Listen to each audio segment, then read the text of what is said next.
Bio, physics और chemistry, तीनों portion. आज जो करेंगे हम, वो करेंगे फिजिक्स।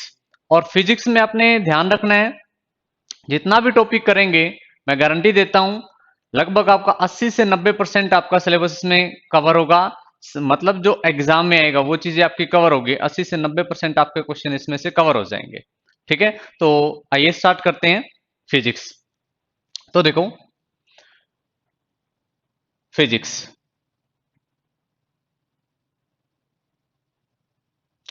एक चीज देखो, जो फिजिक्स है, फिजिक्स के अंदर हमारे 6 पोर्शन आते हैं: unit and measurement, mechanics, optics, heat, electricity, magnetism और फ्लूइड।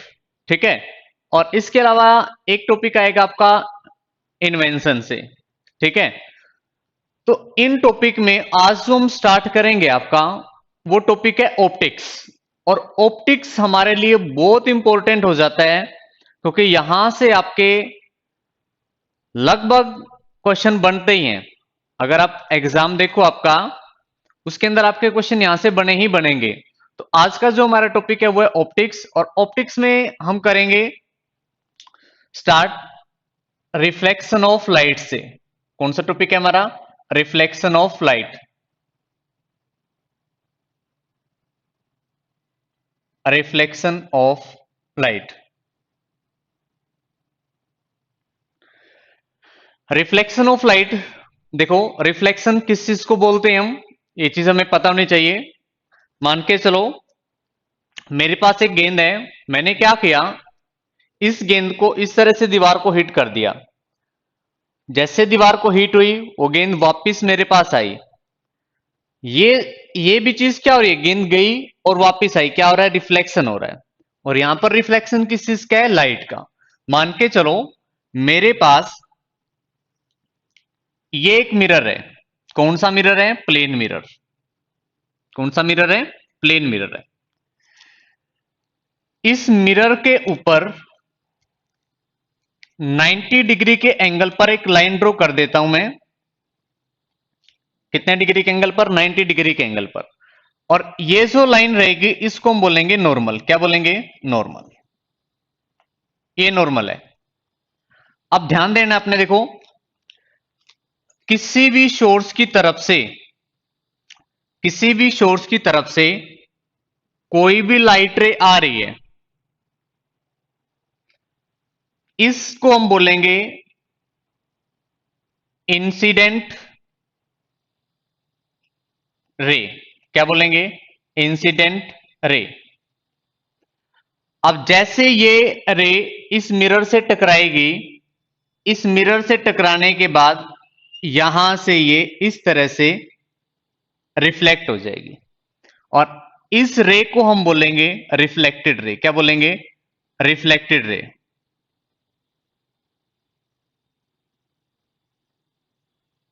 क्लियर यहां तक? एक मिरर है, मिरर पे 90 डिग्री के एंगल पर लाइन ड्रॉ की, उसको हम क्या बोलेंगे? नॉर्मल। किसी भी सोर्स की तरफ से कोई भी लाइट रे आ रही है, इसको हम क्या बोलेंगे? इंसिडेंस रे। और टकरा के जो वापस जा रही है, इसको क्या बोलेंगे? Reflected ray. यहां तक क्लियर हुआ? देखो, आपने रिफ्लेक्शन बहुत बार किया होगा, किसी यूट्यूब चैनल से, किसी बुक से। लेकिन आज जो रिफ्लेक्शन करोगे, ये जो रिफ्लेक्शन है जो मैं आपको इस वीडियो के अंदर करवा रहा हूं, उन वीडियो से, उन बुक से बहुत ज्यादा डिफरेंस मिलेगा आपको। यहां बहुत डिटेल में करवाया जाएगा आपको। तो देखो, इंसिडेंस रे, रिफ्लेक्टेड रे और नॉर्मल। अब इस रिफ्लेक्शन के दो रूल हैं। रिफ्लेक्शन तो पता चल गया, लाइट आई, किसी भी चीज से, यानी कि मिरर से टकराई और वापस बेंड हो गई, ये क्या है? Reflection of light. लेकिन रिफ्लेक्शन हम कब बोलेंगे इसको? इसके दो लॉ हैं। पहला लॉ क्या है? फर्स्ट ऑफ ऑल देखो, ये जो एंगल है और ये जो एंगल है, ये दो एंगल है। इस वाले एंगल को हम बोलेंगे एंगल आई, और इसको बोलेंगे एंगल आर। तो फर्स्ट लॉ क्या बोलता है? Angle of reflection, sorry, angle of incidence equal to angle of reflection. जो फर्स्ट लॉ है रिफ्लेक्शन का वो हमें यह बताता है कि रिफ्लेक्शन तभी होगा जब एंगल ऑफ इंसिडेंस और एंगल ऑफ रिफ्लेक्शन दोनों क्या हो, इक्वल हो। पहला लॉ ये है, ये दोनों एंगल क्या होने चाहिए, इक्वल होने चाहिए। दोनों एंगल क्या होने चाहिए, इक्वल। ये इसका फर्स्ट लॉ है हमारा। सेकंड, जो दूसरा लॉ है, दूसरा जो नियम है वो क्या बोलता है, इंसिडेंस रे, रिफ्लेक्टेड रे और नॉर्मल तीनों एक ही प्लेन में होनी चाहिए। कौन कौन सी, इंसिडेंट रे, रिफ्लेक्टेड रे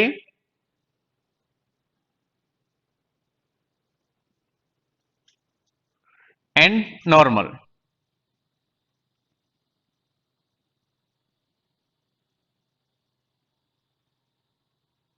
lie in same plane।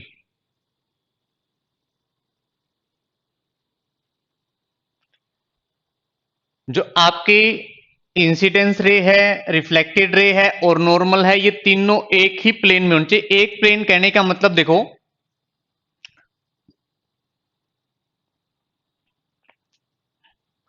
X, Y और जेड, ये तीन प्लेन है। अगर इंसिडेंस रे एक्स प्लेन के अंदर है तो जो नॉर्मल है और रिफ्लेक्टेड रे ये भी एक्स में होनी चाहिए। मतलब अगर इंसिडेंस रे इस साइड से है तो ये इसी साइड रिफ्लेक्ट करेगी और नॉर्मल भी इसी साइड होगी। आपका इस डायरेक्शन में नहीं होगी और ना ही इस डायरेक्शन में होगी, तो ये इसी डायरेक्शन में होगी, एक ही प्लेन में लाई करेगा। क्लियर, यहां तक क्लियर हुआ आपको। अब देखो ध्यान देना है, इस एंगल को हम बोलते हैं एंगल ऑफ इंसिडेंस, इसको बोलते हैं एंगल ऑफ रिफ्लेक्शन। ये चीज हमें पता है, लेकिन ध्यान रखना है, देखो ये जो हमारा सरफेस है, यानी कि ये जो मिरर है नीचे, इस मिरर के साथ जो इंसिडेंट रे है, ये जो एंगल बनाएगी, इस एंगल को हम बोलते हैं ग्लांसिंग एंगल।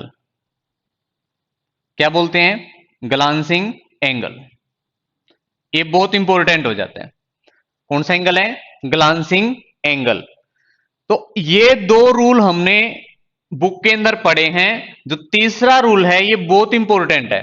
तीसरा रूल देखो क्या है, अगर आपका रिफ्लेक्शन है तो रिफ्लेक्शन में ध्यान रखना है, ग्लांसिंग एंगल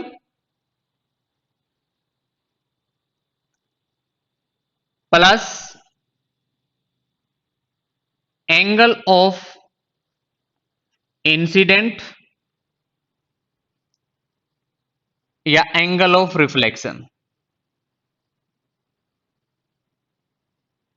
इन दोनों का जो सम है वो कितना होना चाहिए, 90 डिग्री होना चाहिए। तीसरा रूल क्या बताया मैंने, इंसिडेंस एंगल और ग्लांसिंग एंगल, इन दोनों का सम कितना होना चाहिए, 90 डिग्री। क्योंकि आपको पता है ये नॉर्मल कितने पे थी, 90 डिग्री पे थी। जितना ये एंगल है, अगर इसमें ये प्लस करेंगे तो कितना होना चाहिए, 90 डिग्री होना चाहिए। या फिर इसमें ये प्लस करेंगे तो कितना होना चाहिए, 90 डिग्री, क्योंकि ये दोनों एंगल क्या है, इक्वल है। यहां तक क्लियर हुआ। अब एक चीज देखो, यहां से रिफ्लेक्शन का हमें पता चल गया। अब ये वाला angle glancing angle, incident angle और रिफ्लेक्टेड एंगल, ठीक है। अगर ये सरफेस न होता, ये वाला जो सरफेस है ये सरफेस न होता, ये मिरर न होता यहां पर, तो आपको एक चीज पता है, ये जो इंसिडेंट रे है ये कैसे जानी थी, इस तरह से, बिल्कुल ठीक है। लेकिन इस सरफेस की होने की वजह से ये कितना बेंड कर गई, इतना, यहां से यहां। तो ये भी एक एंगल बन रहा है। इस एंगल को हम बोलेंगे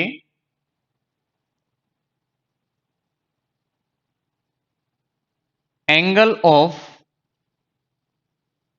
डेविएशन। क्या बोलेंगे, एंगल ऑफ डेविएशन। क्या बोलेंगे इसको, एंगल ऑफ डेविएशन। क्लियर। देखो जो हिंदी मीडियम वाले हैं एक बार ध्यान देना, इसको बोलेंगे आपतित किरण, इसको बोलेंगे परावर्तित किरण, इसको बोलेंगे अभिलंब, इसको छूता हुआ कोण और इसको बोलेंगे विचलन कोण।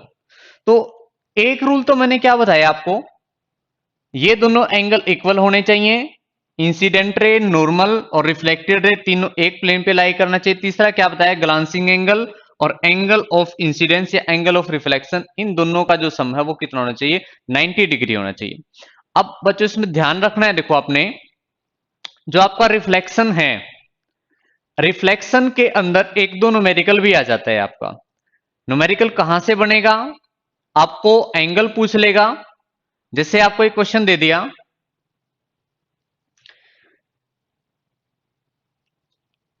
if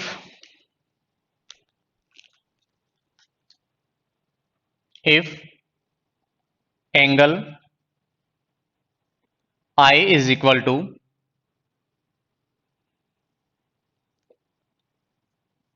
40 degree, find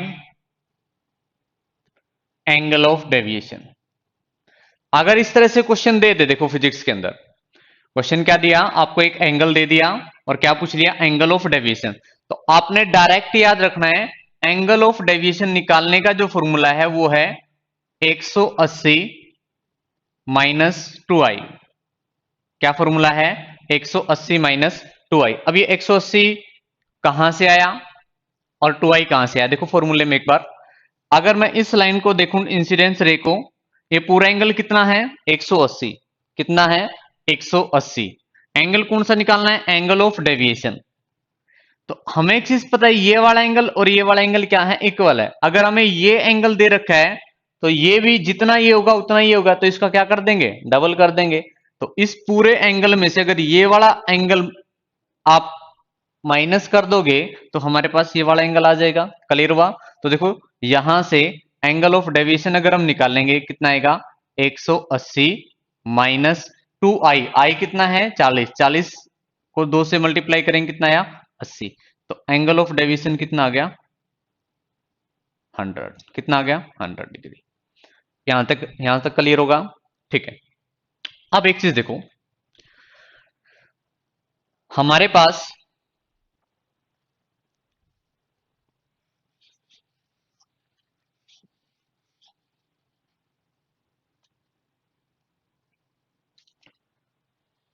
incident ray, normal और रिफ्लेक्टेड रे है। तो आपको एक क्वेश्चन और दे देगा यहां से, the angle between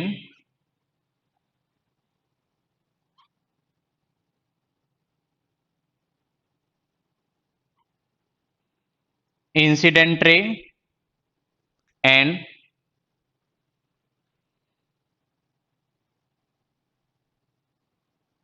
reflected ray is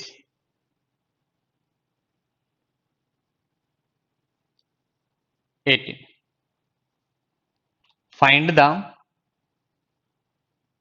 Find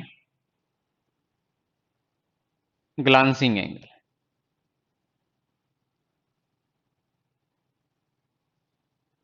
देखो दो न्यूमेरिकल आपको बताए हैं।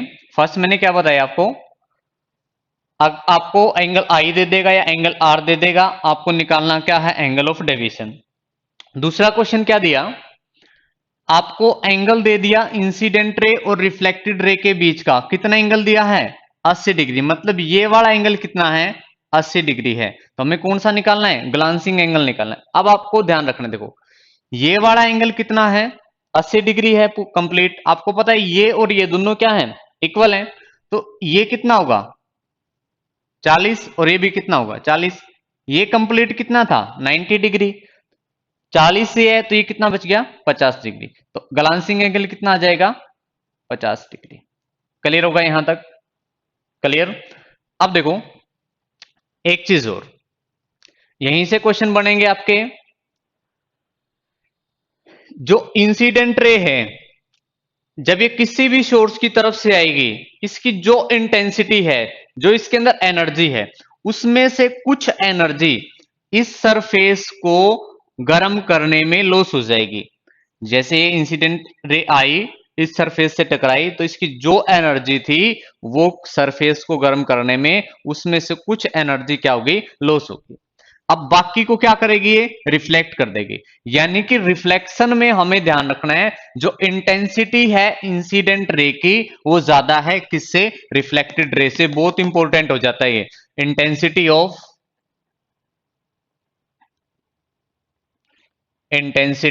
Of incident ray greater than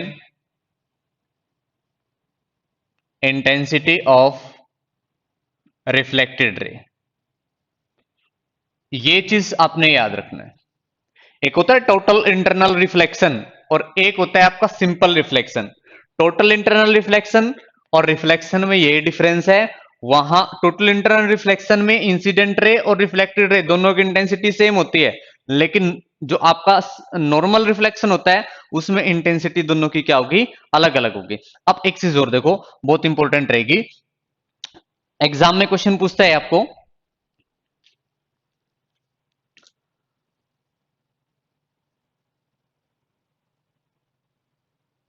laws of reflection is valid for, जो रिफ्लेक्शन के नियम हैं वो किसके लिए वैलिड हैं, वैलिड फॉर विच मिरर, कौन से मिरर के लिए वैलिड हैं। आपको ऑप्शन में दे देगा प्लेन मिरर, सेकंड दे देगा आपको कॉनकेव, थर्ड दे देगा कॉन्वेक्स और फोर्थ दे देगा आपको all of the above. First, second, third और फोर्थ। क्लियर। देखो अब अगर हम देखें जो रिफ्लेक्शन है, रिफ्लेक्शन के दो लॉ हैं, इंसिडेंट एंगल और रिफ्लेक्टेड एंगल इक्वल होने चाहिए। इंसिडेंट रे, रिफ्लेक्टेड रे, नॉर्मल तीनों सेम प्लेन में होनी चाहिए। ठीक है, तो ये जो लॉ है ये कौन से मिरर के लिए वैलिड होगा, तो यहां पर तो हमें कौन सा दिख रहा है, प्लेन मिरर। तो स्टूडेंट गलती क्या करते हैं, क्या लगा दिया, प्लेन मिरर। लेकिन ध्यान रखना है जो रिफ्लेक्शन के लॉ हैं वो प्लेन के लिए भी हैं, कनकेव के लिए भी हैं और कन्वेक्स के लिए भी हैं। यानी कि प्लेन में, कनकेव में और कन्वेक्स में भी यही लॉ काम करेंगे। क्लियर हो गया। तो जो रिफ्लेक्शन है ये किस किस के लिए वैलिड है, ऑल ऑफ द मिरर। यानी कि इसका आंसर क्या आएगा, ऑल। जो रिफ्लेक्शन के नियम है वो प्लेन, कनकेव और कन्वेक्स तीनों के लिए क्या है, वैलिड है। क्लियर हो गया ये चीज, क्लियर। इसके बाद देखो एक चीज आती है हमारी, ये चीज साफ कर देते हैं यहां से।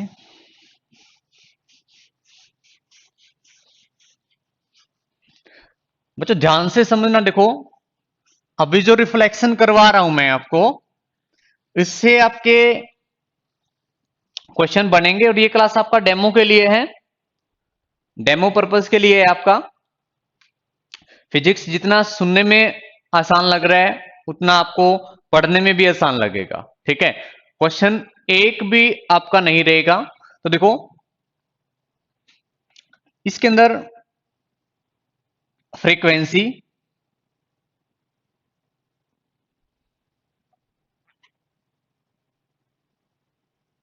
Wavelength, speed, velocity, frequency, wavelength, speed और वेलोसिटी। एग्जामिनर हमें इसी रिफ्लेक्शन से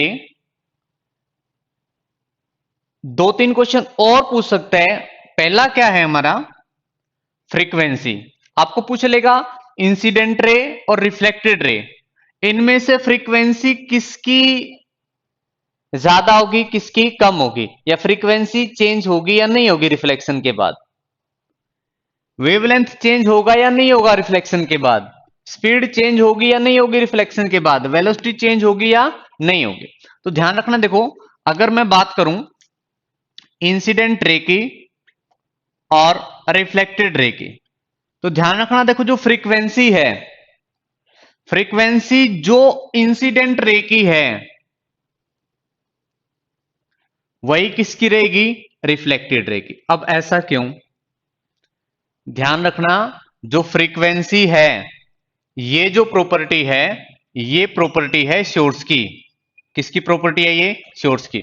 अगर आपका सोर्स चेंज होगा तब भी फ्रीक्वेंसी चेंज होगी। यानी कि ये जिस भी सोर्स से आ रही है, ये आपका लाइट किसी भी सोर्स से आ रही है, बल्ब से आ रही है, सूर्य की तरफ से आ रही है, कहीं से भी आ रही है, तो जब तक आपका सोर्स चेंज नहीं होगा तब तक फ्रीक्वेंसी चेंज नहीं होगी। दूसरी चीज देखो, एक और, एक है आपका वेवलेंथ। वेवलेंथ भी जो आपका प्रॉपर्टी है, ये भी प्रॉपर्टी किसकी है? सोर्स की। किसकी प्रॉपर्टी है? सोर्स की।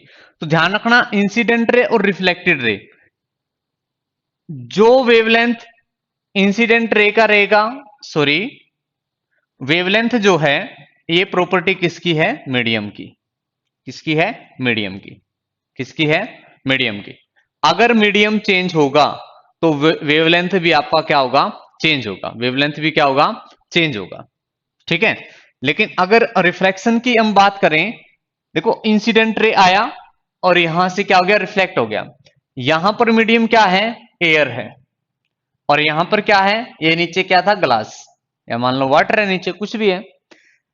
इंसिडेंट रे आई और रिफ्लेक्ट कर गई। मीडियम कौन सा है? एयर। क्या मीडियम चेंज हुआ? नहीं हुआ। जब तक मीडियम चेंज नहीं होगा तब तक आपका वेवलेंथ भी चेंज नहीं होगा। तो ध्यान रखना, इंसिडेंट रे और रिफ्लेक्टेड रे दोनों का जो वेवलेंथ है वो भी क्या रहेगा? सेम रहेगा। एग्जाम में पूछ लेता है यहां से, रिफ्लेक्शन में इंसिडेंट रे और रिफ्लेक्टेड रे में वेवलेंथ किसकी ज्यादा होती है? दोनों की क्या रहेगी? सेम रहेगी। एक चीज और, इसके बाद है स्पीड। स्पीड भी जो प्रॉपर्टी है, ये किसकी प्रॉपर्टी है? मीडियम की। किसकी प्रॉपर्टी है? मीडियम की प्रॉपर्टी है। अब देखो, जब तक मीडियम चेंज नहीं होगा तब तक आपका स्पीड चेंज नहीं होगा। अब यहां से ये रे आई और ये यहां से रिफ्लेक्टर की, मीडियम क्या है हमारा? एयर है। यहां पर क्या है? ग्लास है। मीडियम चेंज नहीं हुआ। अगर ये रे यहां नीचे आती तो मीडियम चेंज हो जाता। ठीक है।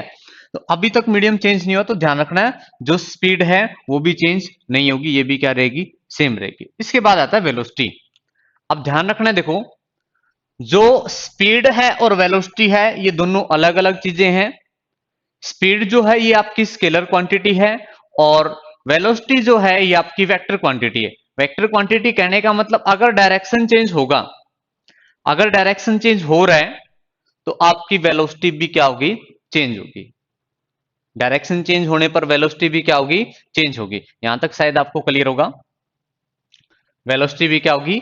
चेंज होगी। तो यहां पर एक चीज देखो, वेलोसिटी जो है, जो इंसिडेंट रे की होगी और जो रिफ्लेक्टेड रे की होगी, ये क्या होगी? अलग अलग होगी। तो ध्यान रखना, ये क्या होंगी? दोनों की दोनों डिफरेंट होंगी, क्योंकि ये जो प्रॉपर्टी है ये डायरेक्शन के ऊपर डिपेंड करती है। डायरेक्शन के ऊपर और आपका स्पीड के ऊपर। क्लियर? यहां तक क्लियर हो गया? ठीक है। एक बार और रिपीट कर लेते हैं।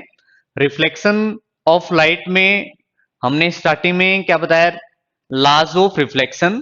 हमने 3 लॉ किए थे। फर्स्ट लॉ क्या था हमारा? Angle of incidence and angle of reflection are equal. Second क्या किया? Incident ray, reflected ray and the normal lies in the same plane. तीनों सेम प्लेन में लाई करेंगे। उसके बाद हमने तीसरा लॉ क्या किया था? Angle of incident and glancing angle, इन दोनों का सम, या एंगल ऑफ रिफ्लेक्शन या ग्लांसिंग एंगल, इन दोनों का सम कितना होगा? 90 डिग्री होगा। ठीक है, क्लियर? उसके बाद हमने किया था एंगल ऑफ डेविएशन निकालने का फॉर्मूला, कितना था? 180 माइनस 2i या 2r। क्लियर यहां तक? ठीक है। एक चीज और देखो, अब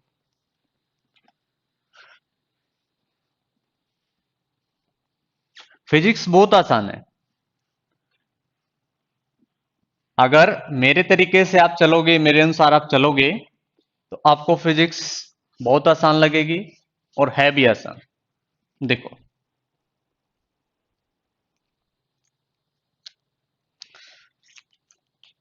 मैंने अभी आपको बताया,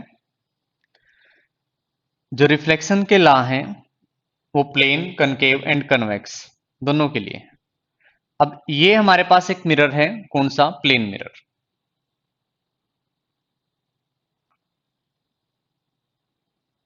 कौन सा मिरर है? Plane mirror. और एक नीचे ये प्लेन मिरर है। ध्यान रखना, देखो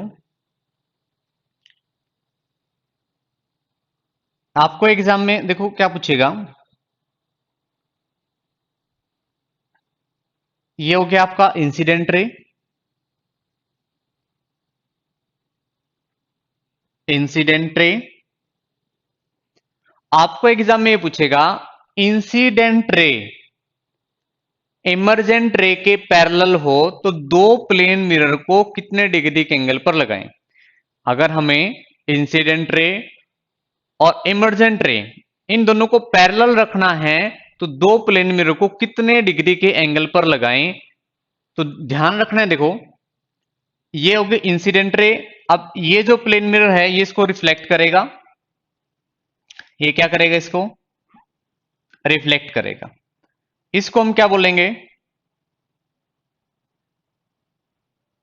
रिफ्लेक्टेड रे। क्या बोलेंगे इसको, रिफ्लेक्टेड रे। और इसके बाद ये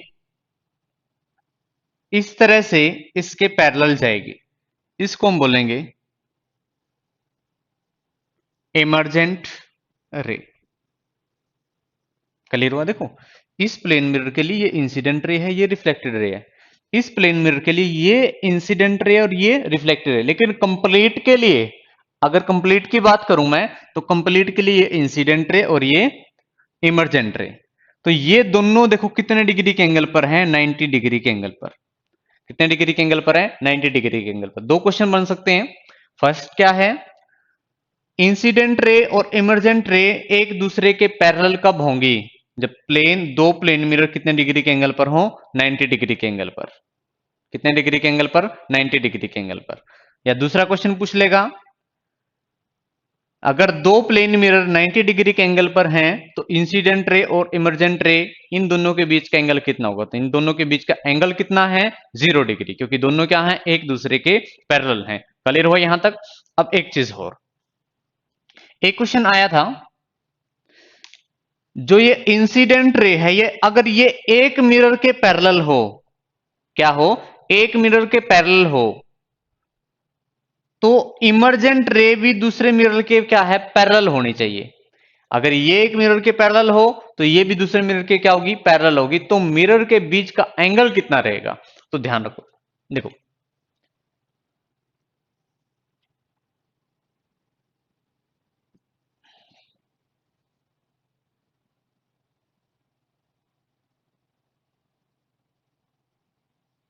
सॉरी,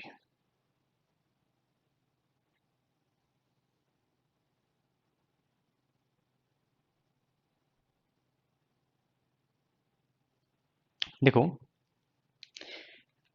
इंसिडेंट रे क्या है, एक मिरर के पैरेलल होनी चाहिए। तो मैंने क्या किया, इंसिडेंट रे को जो नीचे वाला मिरर है इसके पैरेलल रख लिया। ठीक है, ये कौन सी होगी, इंसिडेंट रे।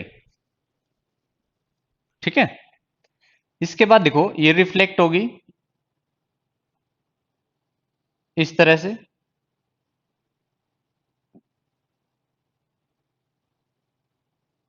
ठीक है, इसको क्या बोलेंगे, रिफ्लेक्टेड रे।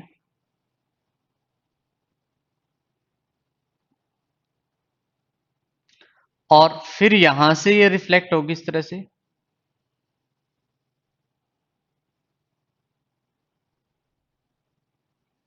इसको क्या बोलेंगे, इमरजेंट रे। क्या बोलेंगे इसको, इमरजेंट रे। तो देखो ये जो रे है इस मिरर के पैरेलल है, और जो इमरजेंट रे है ये इस मिरर के पैरेलल है।